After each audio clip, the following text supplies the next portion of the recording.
essentially Murdoch has the control over multiple nations' media, whether it be the UK, the US, or indeed Australia, wherein I think News Corp has control over multiple different news stations and half of the newspapers in circulation is some crazy number like that.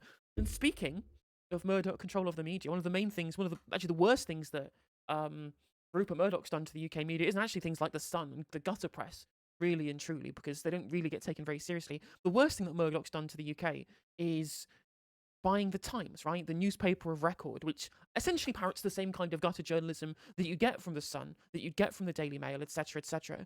But it has the veneer of respectability because it's done through the lens of the quote-unquote paper of record, right? So the Times will use its reputation to launder completely nonsense content, whilst also essentially taking the same opinions that would get parroted by what they would have usually being a kind of normal-looking people, as the journalists in the Sun or whatever it might be, except you replace them with the absolute worst, the worst kind of briefcase people you would ever hope to meet in your life, people like Sebastian Payne, for example.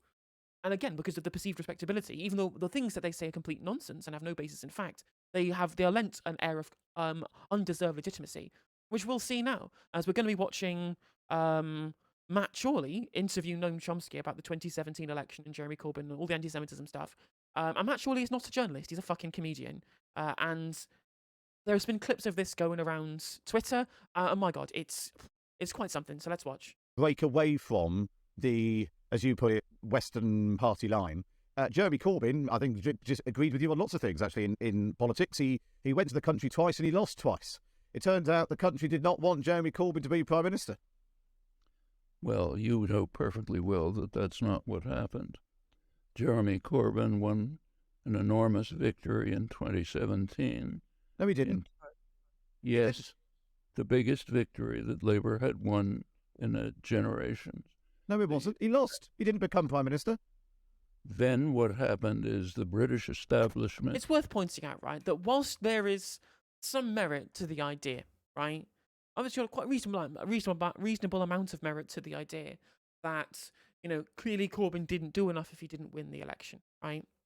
That, you know, regardless of how you feel about how many votes that he achieved with the pressures of the 2017 election coming from 13, 14 points ahead behind in the polls, looking like an electoral wipeout. In fact, looking so weak that Theresa May called an election specifically after she wasn't going to call one, right? Even after all that, the fact that they were 2%, just under 2% behind the Conservatives on the overall popular vote and were in no position to be able to become Prime Minister at the end of the day, shows you that Corbyn didn't have an enormous victory.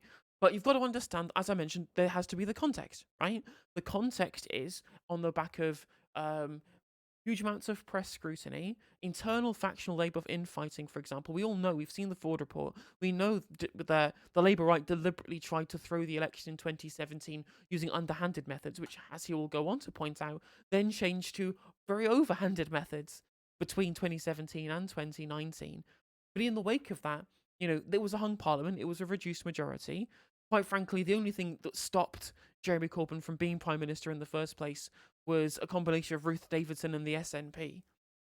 Right? Nothing to do with Theresa May, for example. And a great deal was to do with the fact that UKIP's vote dropped dramatically because of the yes vote for the Brexit referendum, which would, of course, have been far less as a slice of the... UKIP would have won far more of the vote, rather, had that not been the prelude to the election in the first place. Because people are clearly sick of austerity, right?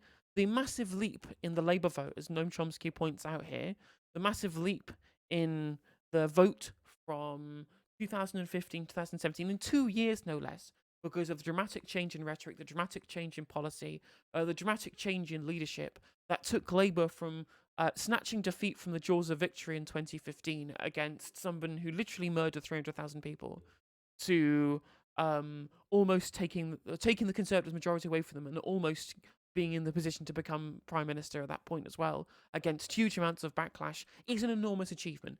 An enormous victory ideologically, certainly. Obviously not electorally an enormous victory, but enormous victory ideologically, and overcoming great headwinds to be able to make those achievements too. Including your newspaper, came down on him with a ton of bricks, with false deceitful propaganda about anti-Semitism, all exposed as lies.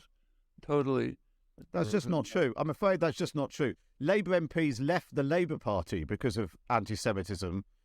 The thing is, that's just not even true either. Like, if he's talking specifically about Change UK, they left because of Brexit, right? They left specifically because of Brexit. Doesn't matter what Mike Gapes continues to try and tell you. Like, Mike Gapes continually saying, oh, well, now that anti-Semitism's gone, I can rejoin the Labour Party. When Change UK literally was just a group of Remainers throwing their toys out of the pram from both Labour and the Conservative Party because of the fact that the Conservative Party was hijacked by militant Brexiteers, essentially, with the ERG, and that Labour had the gall, the audacity to want to respect the results of the referendum.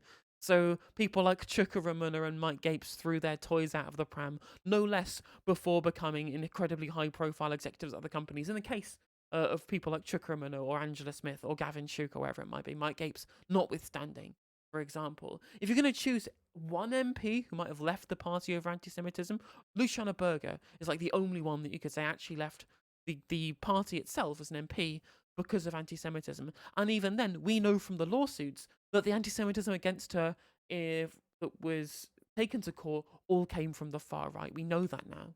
So even that isn't, as strictly true as Chorley wants to say that it is. When Jeremy Corbyn was leader, it was nothing to do with what I was doing. Labour MPs quit the party in protest. It just shows, like, I said, boxing with a god. Literally, the amount of disdain that Times Radio will show Noam Chomsky, that instead of getting a real journalist on, as much as anyone from the Times can be called a real journalist, they get on fucking Matt Chorley to interview him. At Jeremy Corbyn's record. Absolutely. The parliamentary party, the Blairite parliamentary party, did not want to see, in fact, they said it, we have the documents in the Labour files, said we do not want to lose our party, the party that we own, to this effort to... You don't even need to look at the Labour files. Tony Blair was interviews in the news, in the papers, in the media, specifically saying he didn't want Jeremy Corbyn to be Prime Minister. Rachel Reeves has said that she's glad that Jeremy Corbyn isn't Prime Minister, right? The Labour right were obvious. Chorley was annoying for all of this interview. I mean, he's annoying for all of his interviews, but yes, you're absolutely right, imagination scene. But no, the Labour right were outwardly hostile during the 2015 to 2019 period, at least 2017 to 2019 specifically, right? But to say that the Blairites didn't want Jeremy Corbyn to win was revealed through the Labour files. It wasn't even that. They outwardly said it. They went into the media specifically saying, we are glad that Jeremy Corbyn isn't Prime Minister because now we have our party back. The adults are back in the room apparently now, after secretly trying to lose the 2017 election. And as was exposed in the Labour files and in the Ford report, secretly leaking shit to the press to try and overstate the cases of anti-Semitism, right? Overstate the scale of the problem. Sorry, not the cases specifically. The cases were, as they were reported, or the scale of the problem of anti-Semitism within the party as a whole. To develop a popular-based party working for working people and the poor. We don't want to lose our party to that. No, that's not what they said. That's not what they said. They did not want Jeremy Corbyn. They said you can read it in the Labour files. They did not say they did. Yeah, Matt Chorley has literally no response. Just they didn't, despite the fact that Chomsky literally cites evidence and when making his original point. Not want a government that wanted to act for the poor. What they said was they did not want someone. Yes, exactly. They didn't want to lose their party. So a man with a track record of tolerating anti-Semitism in the Labour Party. Wrong. Plexicon with the bits as well. Thank you very much. An imagination scene, of course, with the bits. Much appreciated. No, literally, what? He's not got any history of anti-Semitism or allowing anti-Semitism. In fact, we know from specifically the EHRC report, that everyone keeps bringing up as the damning indictment on Corbynism, wherever it might be. We know that he was fighting against a Labour establishment that was the people who were to blame for this. Ian McNichol, right? Emily Oldknow, all these people within a Labour HQ who deliberately frustrated the anti-Semitism complaints process, who deliberately put in false reports to try and undermine Jeremy Corbyn, whilst the EHRC report shows that the anti-Semitism complaints procedure got better, specifically because Jeremy Corbyn appointed Jenny Formby, right? This is just literally, this is lies, genuine lies from Matt Chorley. and taking anti-West positions, including wanting to give Russia the benefit of the doubt over the Salisbury poisonings was one of the big things. I mean, Theresa May also said that there should be an investigation before claims are specifically made at the time, which Jeremy Corbyn agreed with, and he was corrected. You can't just point fingers willy-nilly all the time because you're allowed to use Russia as a convenient bugbear. It obviously was Russia in that particular time, right? But you have to make sure that you have a proper investigation and you find out first before you make accusations. It's just basic geopolitics. Things that they protested at. There's no anti-West positions. For example, when Jeremy Corbyn takes the position that we ought to try to move towards a negotiated settlement in Ukraine, that's not an anti-West position. Only an anti-Ukraine position. The party line. The party line. I don't have a party. That's the issue that I have. Whilst I have problems with the kind of rhetoric that people have over the negotiated settlement in Ukraine, right? I mean, it was possible before Boris Johnson scuttled the peace talks that happened, 2 months into the invasion or whatever it was. Very, very much less likely now. But the priority, as far as I'm concerned, is at least using, for example, if China want to go into the discussions with Russia and Ukraine to try and negotiate specifically on the proviso that Russia do indeed pull out of the Donbass, right? That is obviously quite a large proviso. I don't think that's what China are going to do. I think they're going to try and negotiate some kind of land grab from Russia, maybe whatever it is, in which case that's obviously not good enough. But there should be at least, I think, people might disagree with me in chat, but I think that probably the best outcome at the moment that's going to minimize the loss of life is trying to have a negotiated settlement in which Russia do indeed leave the Donbass, including the entirety of the land bridge from Crimea to Rostov, right, the Rostov Oblast. But they cede control of Crimea based upon the will of the people who are specifically living in Crimea at the moment. I think that is the best option. I think it's unlikely, right? But you can't just not have peace negotiations. The idea that we want to specifically put the idea of the nation state of Ukraine over the lives of every single person who could theoretically die to try and, take back everything from the 2014 borders, I think that is unlikely. Party line? I'm just asking you a question about Jeremy Corbyn twice went... Also, it's not necessarily an anti-West position. It may be a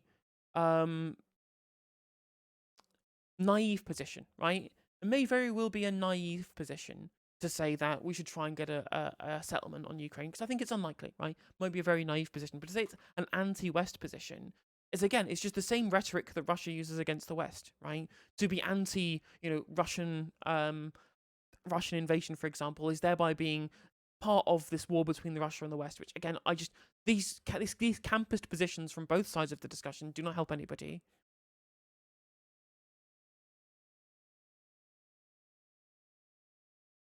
We can't legitimize forced annexation of land. I think I agree with you that you shouldn't be trying to do that kind of stuff. But how many Ukrainians have to die, right? How many conscripted Russians have to die just for the sake of restoring the 2014 borders? Went up for election, and twice he didn't become prime minister. That's 2 defeats. Jeremy, let's go back to the facts. 2017. He lost. Labour, he won the big... He lost.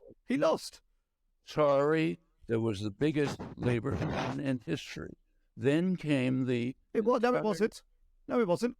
He lost. That was the biggest Labour gain in history. Then on what ground? On what? No, it wasn't. On what basis? It was the biggest Labour gain on history by terms of percentage of the vote, right?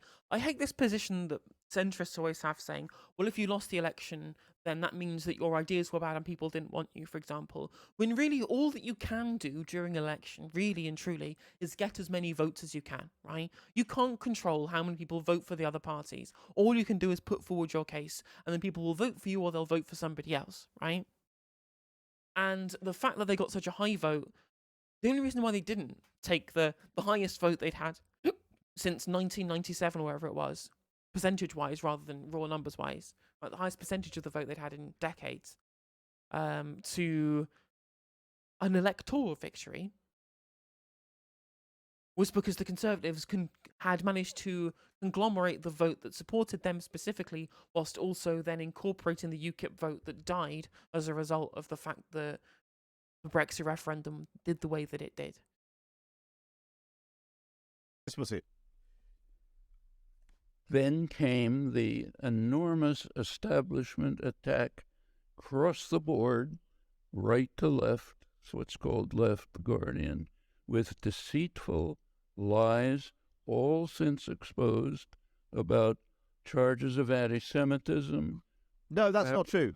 I'm sorry. The Equality and Human Rights Commission in the UK, the watchdog set up by the Labour Party, found the Labour Party guilty of not protecting Jews within the party.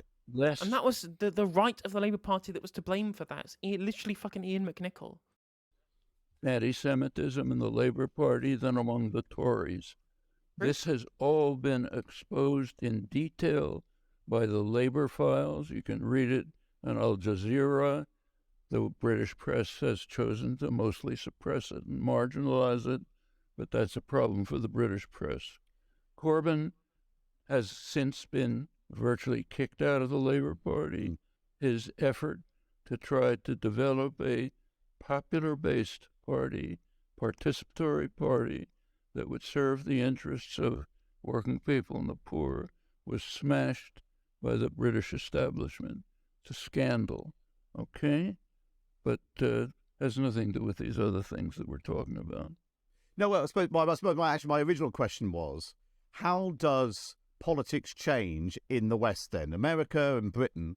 Is Keir Starmer the right person to try and recalibrate Britain's position in the world to not toe the line that you're talking about? What do you think of Keir Starmer? How is it done? We know perfectly well. Take the New Deal in the 1930s, which I'm old enough to remember first. The labor movement in the United States had been crushed almost totally by Woodrow Wilson's Red Scare. 1930s began to recoup, reorganize, CIO organizing, militant actions, moderately sympathetic administration, introduced social democratic policies, which in fact were later picked up by Europe in the post-war period. That's the way politics changed. Something else is... And again, he's right. This is the correct framing. It's just New Deal-style social democratic policies. In 2017, we literally had, or 2018, I guess, the discussion was being had, and Anne Widdecombe was being interviewed by ITV, and she described the potential Corbyn premiership in 2017 that she called scarily close. She described it as pseudo-communism. That's how ridiculously far to the right the Overton window is in this country. 40 years ago, Reagan and Thatcher launched a major assault against the population. Class war, bitter class war. First act they undertook was to destroy the labor movement. Very sensible. It's the one defense against bitter class war. Then came, I'd go through the details if you like, but if you want a number, we have it from the Rand Corporation, respectable corporation. They estimate the transfer of wealth from the lower 90% of the population, working class and middle class, transfer of wealth to them, to the top 1% during the Reagan years, Reagan, Clinton, the rest of them, at $50 trillion. That's impressive class war. Left the population real wages for non-supervisory workers are about what they were in 1979. Case after case I can go through if you like. Similar things have happened elsewhere. Britain with the harsh austerity program set Britain way back. Continent has held out somewhat. They still have some residue of the social democratic policies.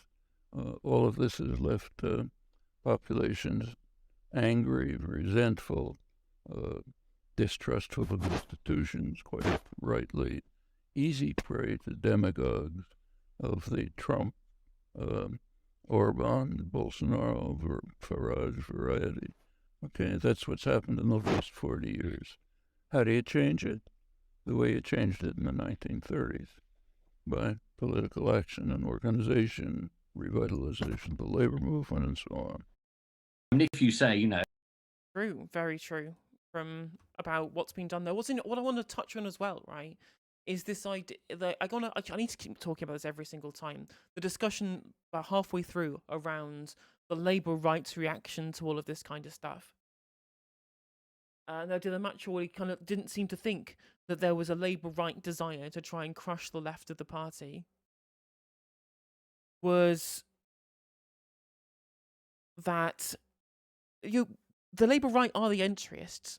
The media discussion around all of the stuff that was said in the 2015 to 2019 period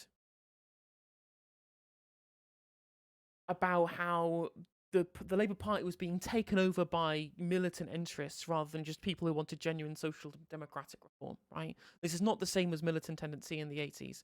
This is a completely different group of people, young, politically enfranchised people joining the Labour Party to see the revival of the Labour movement, the revival of social democratic post-war consensus politics. It wasn't radical, it wasn't socialism, it wasn't communism, it was just basic social democracy. The entryists who tried to stop them, who tried to, as Chomsky correctly points out there, wrestle back control of what they believe is their party, right? That they fundamentally changed from being a social democratic party, even up to the days of Neil Kinnock, to a neoliberal party under Tony Blair, right? They wanted to wrestle back control of that party that they were never a part of to begin with, right? The Labour Party is not a liberal party. It's social democratic and it's democratic socialist, an uncomfortable alliance between the two of them. And no one in the front bench of the party, no one in the Blairite wing of the party, none of these people are social democrats. They're all liberals, they're all neoliberals specifically. And they fundamentally used it as a political and career building tool. And what it was threatening their future career prospects to be seen to support the policies of Jeremy Corbyn and the pro-worker, pro-poor, pro-populist message that Corbyn was putting along. So they had to destroy it, right? And they, again, these one who became the interests in 1997 and became the heads of the party, right? But at least Blair was smart enough to want to work with the left to try and put forward his political goals, unlike Starmer, who just purges. And it was clearly obvious that Chorley hasn't got a fucking clue what he's talking about with regards to internal Labour politics, and because he doesn't need to care, because he's getting paid fistfuls of cash by the Murdoch media empire to spout this uninformed shit, regardless of what he does or doesn't believe. Nonsense, complete nonsense.